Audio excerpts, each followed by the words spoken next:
Presentation Skills for Design Students, Episode 9.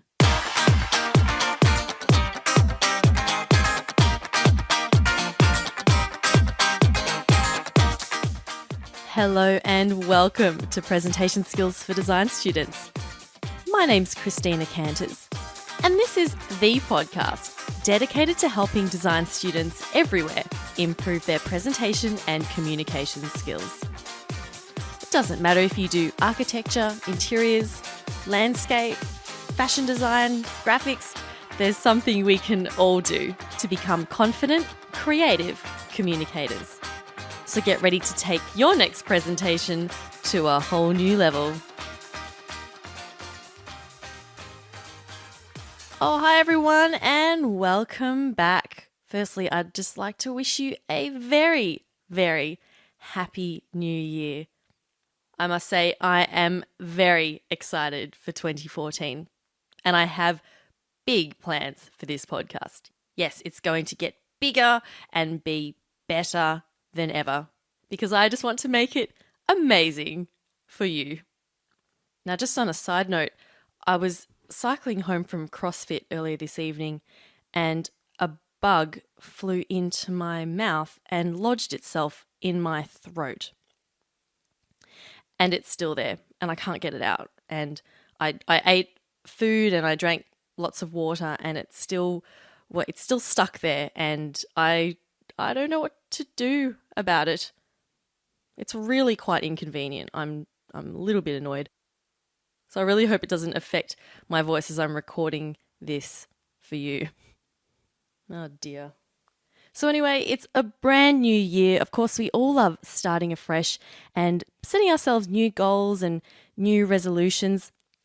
Maybe you're starting a brand new design course this year, or maybe it's your final semester. Whatever the case, I think you can make this year your best year ever. And part of that could be really focusing on learning how to really ramp up your presentation and communication skills. So this week's episode is like one big challenge of the week. I'd like to get you thinking about how you can step up your presentation and communication skills and really take them to a whole new level. And setting yourself some goals will really help you achieve this.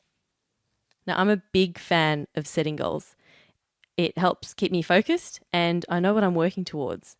If you've listened to episode 2, which is all about taking your audience on a journey, one of the points I mentioned was about knowing your destination and what you want to end up with and or where you want to end up and how this helps your audience stay on track with you. Now, setting goals is the same thing. If you know what you want to achieve, that will then help keep you on track towards meeting that goal. But today, I'm going to put a different spin on goal setting. Instead of just creating a list of goals or things to tick off, I discovered a new concept as I was reading through various blogs and things. And it goes like this. You write down 3 things to start doing, 3 things to stop doing, and 3 things to do more of. And I really like this concept because you're still creating goals, but you're also reminding yourself of what you're already good at rather than just focusing on what you don't have or what you don't do. Now, if you've been listening to previous episodes of this podcast, you'll know that there have been lots of really great tips and advice offered by the guests on the show. And I guess I've offered a few of my own too. I do know that learning all this stuff can seem a bit overwhelming because there just is so much to learn. And you may be thinking that you really want to implement some of the things that you've discovered on the show, but you don't know where to start. So if this is the case, I really encourage you to give this exercise a go to help improve your presentation delivery, as well as in your day-to-day communication. Now, to help you out, and to hopefully give you some ideas, I'm going to share with you what my responses are to each of these 3 things. So firstly, 3 things to start doing. Oh, and they all relate to communication and presentation skills, obviously. I'm going to do this exercise with other aspects like, my goals for myself in terms of my health and fitness, in terms of professionally, in terms of just in general, family, friends, things like that. I think it'd be really good to work through. So anyway, these are my 3 things to start doing. Number 1 is speaking at schools and universities on a regular basis. Now, I've been wanting to do this for a while, and I did do it last year at Melbourne University. I presented to a group of architecture students. But this year, I really want to give talks regularly, such as lectures or running seminars and workshops. And this will, because I just really want to connect with people face to face, and that will also help me to practice my own presentation skills. So I'm really excited to start that. Number 2, I'm going to start being a surpriseologist. I learned all about surpriseology in my interview with professional speaker Peter Billingham in episode 4. And if you haven't listened to it, definitely check it out at designdrawspeak.com/004. And the third thing I'm going to start doing to help me improve my presentation skills is I'm going to join Toastmasters. Now, this is a non-profit group that focuses on communication and helping people with their public speaking and leadership skills. I've been meaning to do it for a while, but I just never got around to it. So I've decided 2014 is the year of Toastmasters for me. So I'll let you know how I go with that. Next up is 3 things to stop doing. Number 1, using filler words when I speak. I'm fully aware that when I speak, I say and a lot. In day-to-day communication, you may not notice it as much, but when you're watching a speaker, it can get really distracting and it does decrease your credibility. I know I do this because I had someone film me do a 2-minute impromptu talk and I said about 15 times or something ridiculous. The second thing I need to stop doing is talking too fast. When I give a presentation, I get a bit nervous, which is, that's natural. But it means that my energy and adrenaline levels go up, which results in me talking super fast and rushing my talk without taking any breaks. One time I was practicing a talk and I timed it and it took 20 minutes. When I gave the presentation, it took me 12 minutes and I had the exact same amount of content. So I'm definitely going to stop talking too fast. The third thing I need to stop doing is ramble. If you hadn't noticed, I do love to talk, and as a result, I have a tendency to go off on tangents and maybe ramble a little bit. And this can happen in presentations if I haven't practiced enough or structured my presentation properly. The same thing also tends to happen with my writing, as I love words too. When I'm blogging, my posts often go over 1,000 words, which I don't mind, but I like reading. But realistically, most people find reading shorter posts easier. So I'm trying to stop going overboard with the word count. And finally, 3 things I want to do more of. The first thing, using people's names. Now, I mentioned in episode 8 how important it is to use people's names when you're communicating with them, as people love hearing their own name.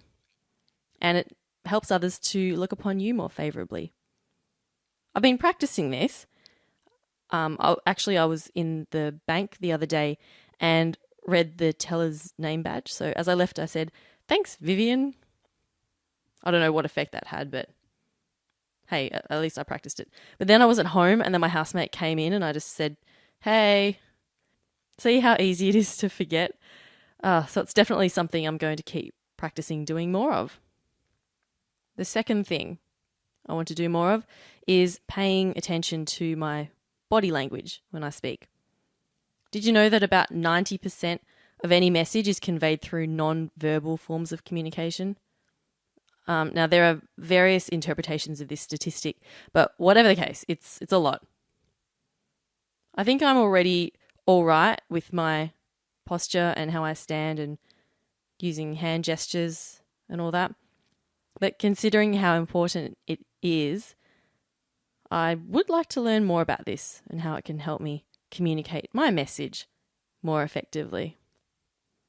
And finally, the third thing that I want to do more of in 2014 is have uncomfortable conversations.